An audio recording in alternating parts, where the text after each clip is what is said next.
Now, Lankelly Chase is a charitable foundation. Many of you will have heard of them, and they've been distributing grants for over 60 years.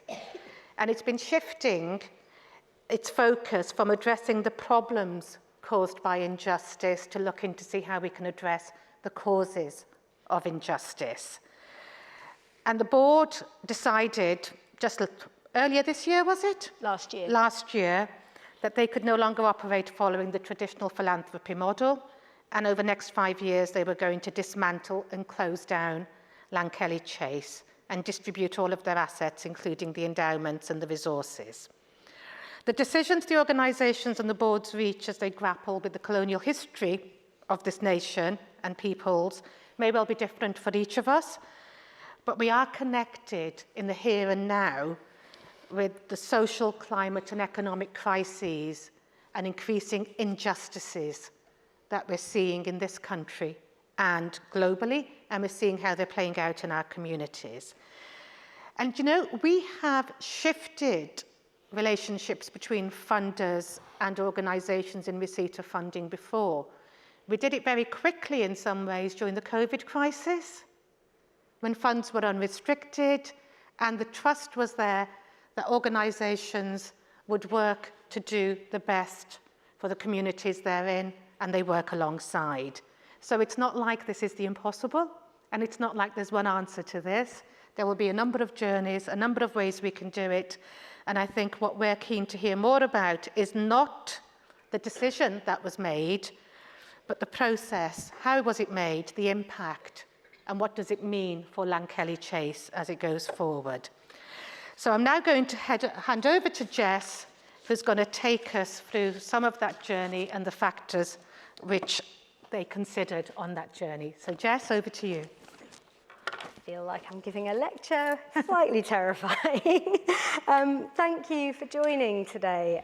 It feels slightly remarkable to be standing here and having this conversation with you all, so I really appreciate you joining this conversation. I think I wanted to start with a disclaimer, which is that I can't give you the definitive take on Lankelly Chase's story. And I mean, that's really because there is no one single definitive take. There is no one story. Our audience, sorry, my notes scribbled here, you can see I'm reading. Our story is woven into and is part of the stories of many people on this panel, many people in this audience, and of course the wider community. We are all part of communities. And I cannot and won't try and represent all of these different stories. So I'm just going to share my perspective to open this. And I really look forward to hearing all of yours. Satwat asked me to share how Lankelly arrived at our decision to redistribute all of our assets and the decision-making over those assets over the next 4.5 years we've got left, so the clock is ticking. Fundamentally, it came down to 3 contradictions in our work that we just couldn't escape. So the first was who holds the money versus who does the work in social justice. The second is how the charitable money is spent versus how it is invested. And the third is, and they're all quite big, but possibly the biggie, charity versus justice. And we'd spent over a decade trying to be the best philanthropist we could be. We were so alive to these contradictions, and we really believed that we could improve and adapt ourselves out of them. Some of the key things that we did over this decade was we built long-term learning relationships with partners on the ground, including partners on this panel. We provided them with core funding, and we embarked on a mutual inquiry where we all had the freedom, we hope, to question and learn and adapt together.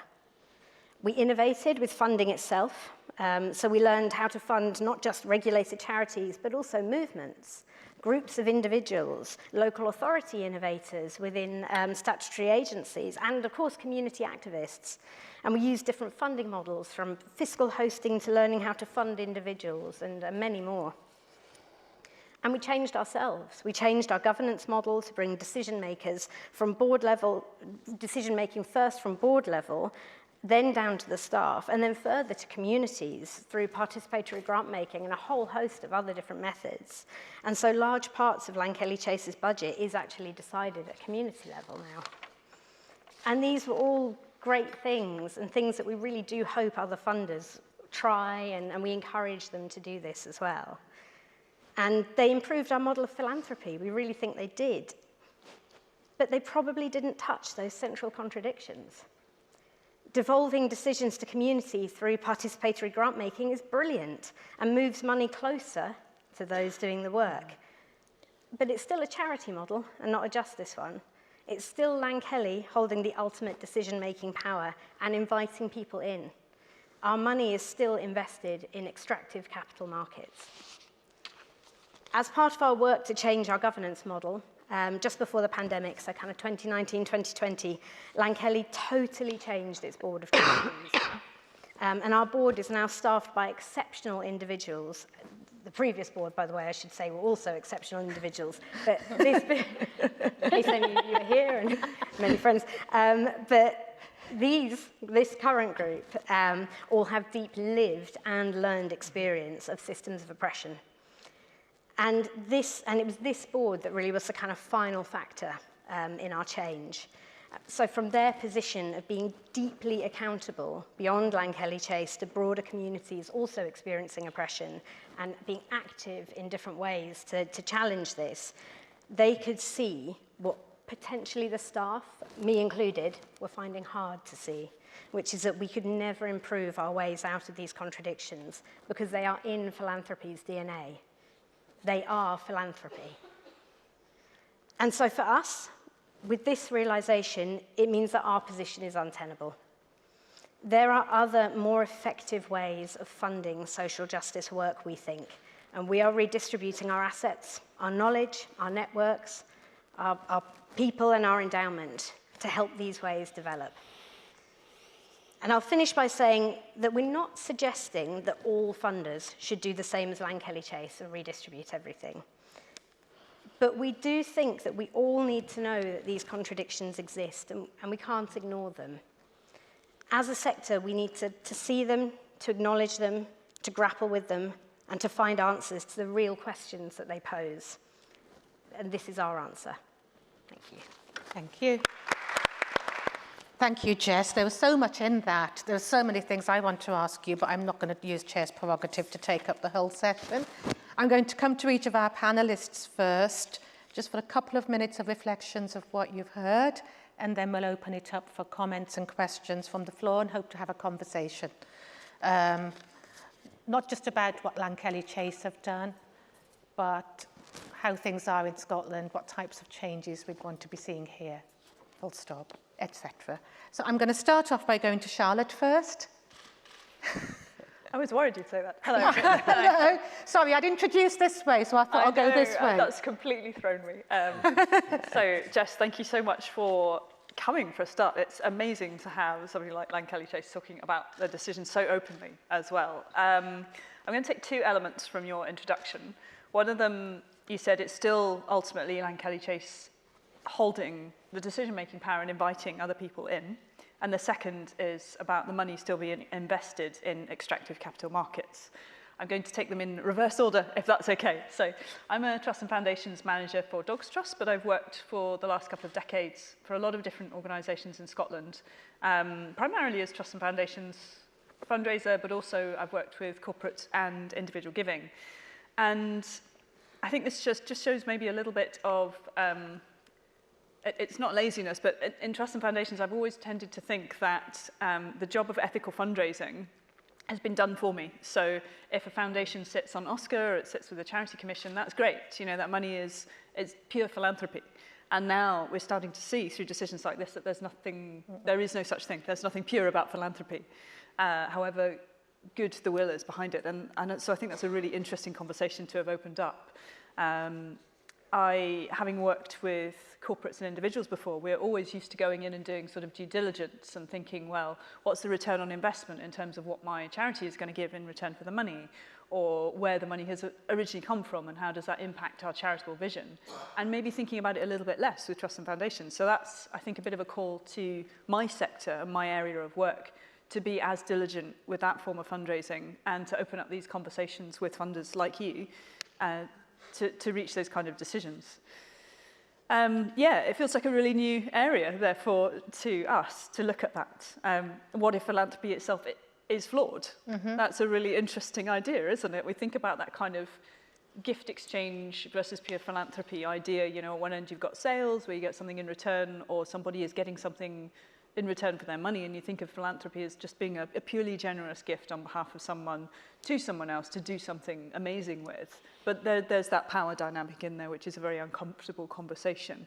I think it's going the right way with these conversations between funders and fundraisers being a lot more open, as today, and these sort of conferences are an example of that. But it still is an imbalance. You know, ultimately, we're still asking for money and you guys are still holding it. I have no idea what the answer is to that.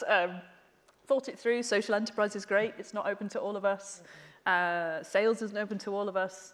So I think your decision is very brave. It's very right. It's terrifying. I won't say that I'm not worried that other people will also follow suit and we'll be in a very, very different stage. But I'm really interested to see the direction that it's taking. So thanks for opening the conversation for us. Thank you. Thank you. I'm just going to move straight on to you, Alan. Perfect. Thanks very much. Thank you, Satwat. Thank you, Jess. I mean, I guess some of Cora's story and the people and communities that we've been working alongside since about 2015 are woven into some of what Jess has just shared. For me, Lankelly's acknowledgement of the contradictions within philanthropy, within civic society, the shared learning and the thought process behind the decision, those are really welcome contributions. I'm really excited to see what emerges over the coming years as the journey along that transition pathway progresses, recognising that, you know, the destination might be clear, but actually what that looks like and sort of the uncertainty that we need to collectively sit with and work through. Particularly interested to see what emerges in terms of collectively imagining how wealth, capital and resources can flow with ease to communities, what new and non-extractive financial models might start to emerge, and also what new community infrastructure and decision-making mechanisms might need to happen.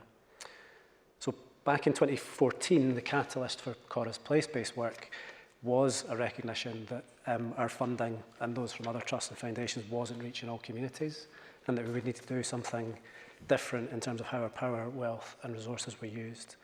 We've been really fortunate to work with amazing people and communities over that time, and also fortunate to work with Lankelly from the outset of the work. And as other funders, strategic and funding priorities have shifted, Lankelly's commitment has been shared with Cora to work with, invest in and learn alongside those communities in a long-term relational way.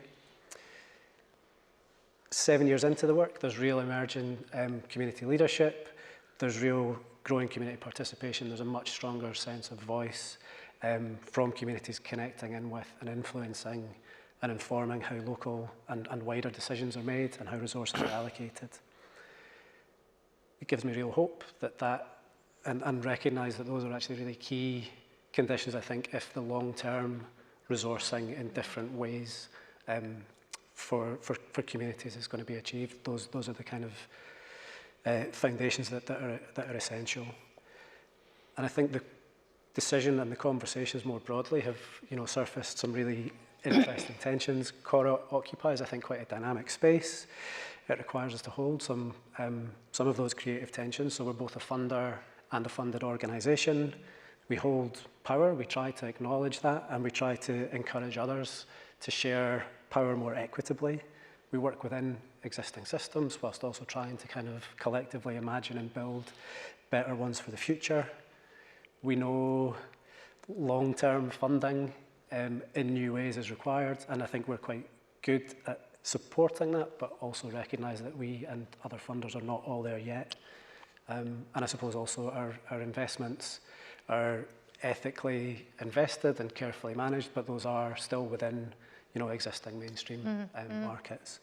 So, yeah, the decision, the conversations that it sparked with colleagues at Cora and more widely, and today, I'm looking forward to being part of. I could go on, but I won't. I think the important thing is to hear from a range of perspectives. But those were the immediate reflections that came to mind for me. Thank you. There is so much already that's come out of what we've heard from the first of the two panellists, which is going to be enriched even more by the two panellists we've got left. And then, Jess, if it's okay, I'll come to you if there's any reflections on what you've heard, and then we can open it out. So, Sandra, over to you. Okay, thanks, Alan. And Charlotte and Alan, just to add to that, I mean, Jess, I'm still processing it, so I'm still reflecting and still moving from one side to the other, thinking, is this good, is it bad, what is it? And I really don't know, but I like the idea of what you said about thinking about a justice model and what that would look like. And I think over the next 5 years, some of the work that you're going to do is going to enable us all to think about, well, what does that justice model look like? But what I think is really great is, and we were kind of briefly talking about it earlier, and the two things I want to put forward, particularly as creator of discomfort, I suppose, is one, I think it's a call to action, and I'm going to talk about why I think that. And secondly, I also think it's a provocation for the third sector and others when we think about philanthropy and also think about funding. And if we think about the models that we currently see within funding and philanthropy, they are actually, you're going to hate me saying this, they are hangovers from empire colonialism and the enslavement of African people. And I know that people think that's a giant leap, but it really isn't. But the call to action made me think about Audre Lorde. In 1979, she talked about the master's tools will never dismantle the master's house. And what she was doing at that point was speaking about racism and homophobia that exists within feminism. And this was at a conference. And so that was the kind of reflection. I thought that's the thesis of what's going on here. But what she was doing was a call to action. And to think about what Audre Lorde was saying, you know, for the master's tools will never dismantle the master's house. They may allow us to temporarily to beat him at his own game, but they will never enable us to bring about genuine change. And my understanding of Lankelly Chase Foundation was about looking at structures, about looking about genuine change. And the issue here is that this fact is only threatening to those who still define the master's house as their only choice of source of support. So we need to pause and really think about what that is. And you know, one of the things I remember, particularly working in the third sector, you know, a lot of the third sector was social movements. That's how they started, was as social movements. And then what happens is we start accessing funding from governments and others, and then it becomes more and more difficult for us, you know, that term, bite the hand that feeds you. So it becomes much more difficult to be able to challenge and challenge those structures because of who funds us. So it's really difficult. But we also have to remember that there is real deep fundamental need for sticky plaster, you know, like that sticky plaster where there's immediate need and support needed for people who are, you know, oppressed daily. And some of these organisations who would access funding, you know, from whoever in Scotland are doing some great grassroots immediate work. What doesn't seem to happen, which is sad, is connecting that with those organisations that are actually doing structural change, you know, the whole social policy. So this is the call to action that I think you're doing for us all to pause and think about funding, what we use it for. And here's the provocation. I want to leave particularly the charity sector leadership. I want to leave with this provocation. Are you promoting an idea to get space around the table for personal enrichment? Or are you promoting an idea to overturn the table and build something new to address unequal, destructive power systems? We'll leave it there. Thank you. And what a place to leave it. Yeah, thanks for that. I was going to say, Mic drop. on to you now. Great stuff. You and follow that, which I'm sure you will. Well, I suppose I would, first of all, thanks. That was great, and you've all three managed to nick most of what I was going to say, so thank you for that as well. That was brilliant. But you actually probably said it better than I would. So when we first heard about this, of course, you had the reaction was, they've done what? Why? What are they going to do? What does that mean? And all those reactions. So that was the first stage of provocation, you know. And that was a good thing in itself, because you may say, well, why would they do this? Because we know you. We've had relationships with you for years, and really productive ones. And so we thought we understood you. but actually we understood the idea of you rather than understanding you yourselves. And that was the first thing we had to make sense of. And we'd built an image of Lankelly Chase that wasn't inaccurate, and it was true in the sense that it was our experience at that point, but you were saying, actually, we want to see you different. We want you to see us differently. We want a different type of conversation, and that requires us to change as well as you. Yeah. And I think that's the first challenge on the journey is, well, I'm no longer can take the thing that I am, the way I saw myself now, into that conversation. I need to ask questions of myself, because if you're asking justice questions, we need to be doing the same. I mean, you know, we had an incredibly long relationship with you in terms of funding our assertive outreach. And, you know, staff there really living out that thing where, you know, we had staff would say, and you gave us the freedom to do this, which was just phenomenal. We say, I don't know what my objectives are until I meet the person I'm going to support, and then once they've worked out what they want to do today, that is what we will do.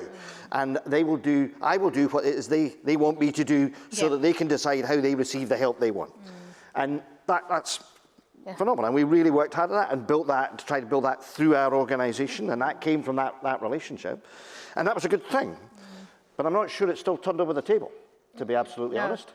If you think about it, it maybe nudged it a bit or reset it, and that's all good stuff, because I don't think we should beat ourselves up about this, but we do need to be prepared to ask questions, and that's really what you've asked us to do, not ask so much questions of yourself or of Lankelly Chase, as ask questions of us. And you know, you funded us through COVID to create a video and photographic living diary for our outreach staff, who during the first lockdown were walking about. There were only people in the streets. And just extraordinary to see the streets differently from them, but then also say, so how does this feel for the folk that we've been supporting over the years, and so on.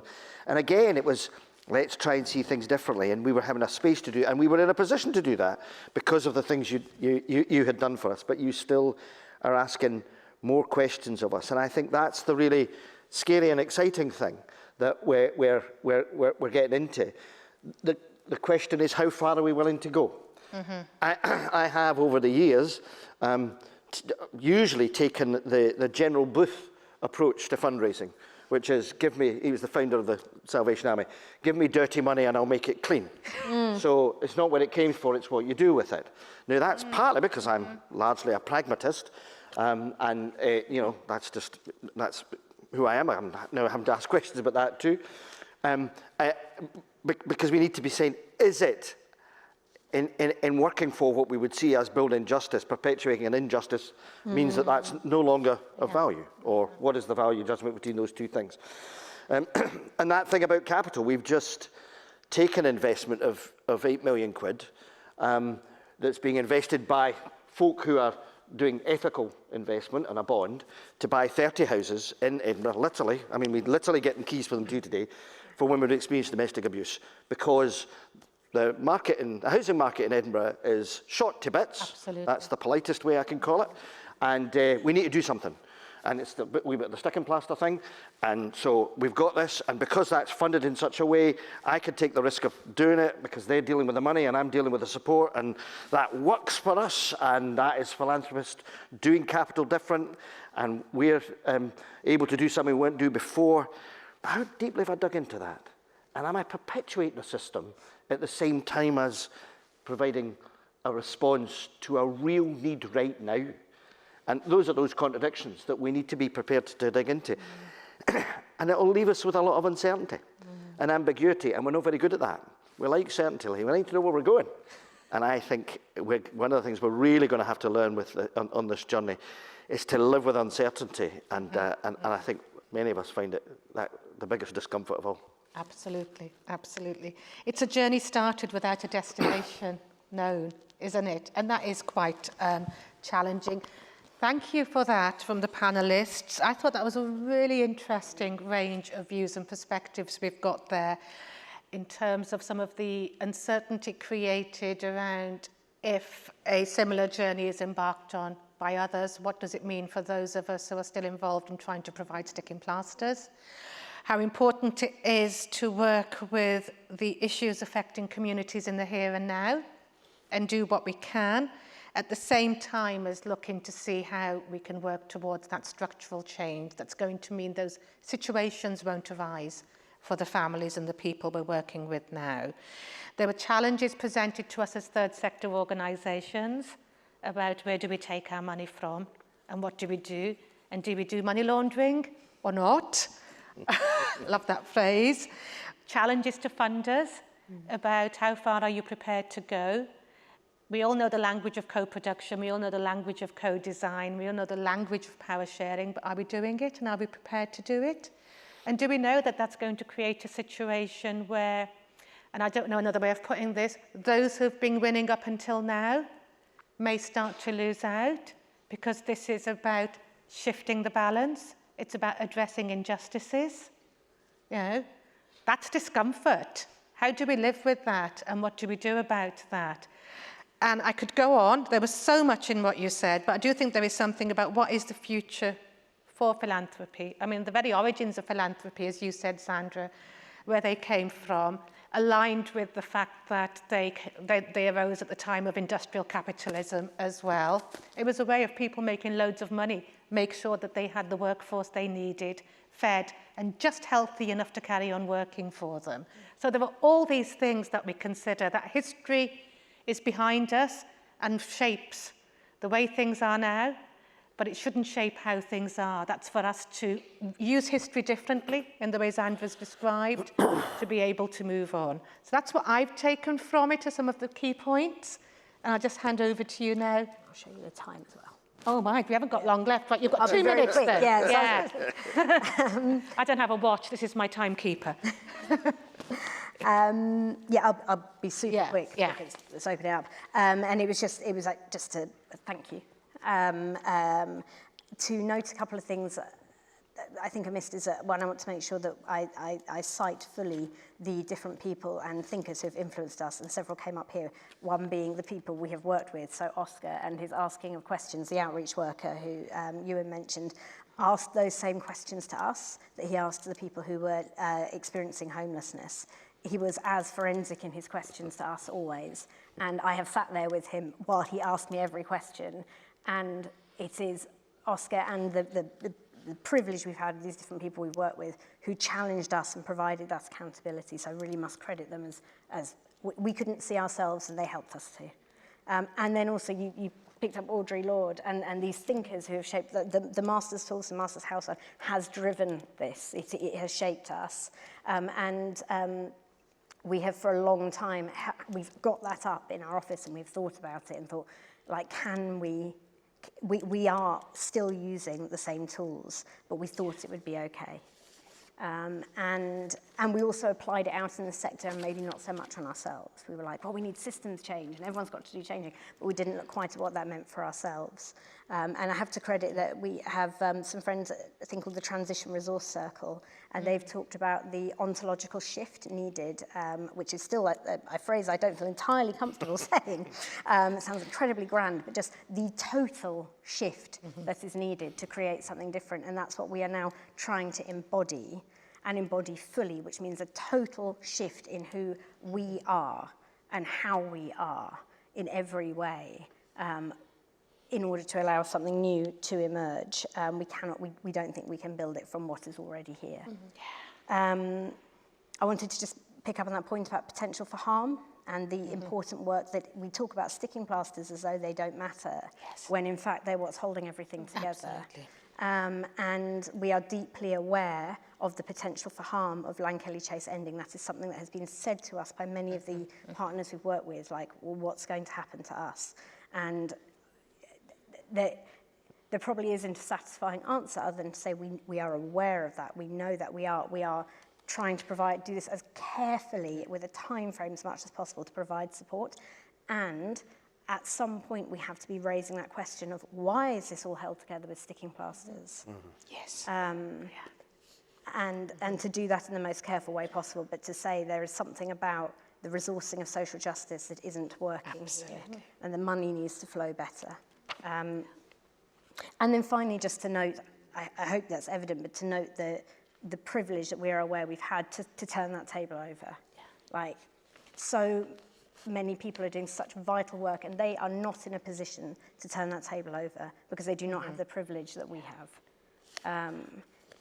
but that makes it even more important, I think, for me that we do, because what is there to stop us? Yeah. So, yeah, just noting that. No, that's really helpful. Privilege and voice and how we use that as well in those spaces. Absolutely. Thank you.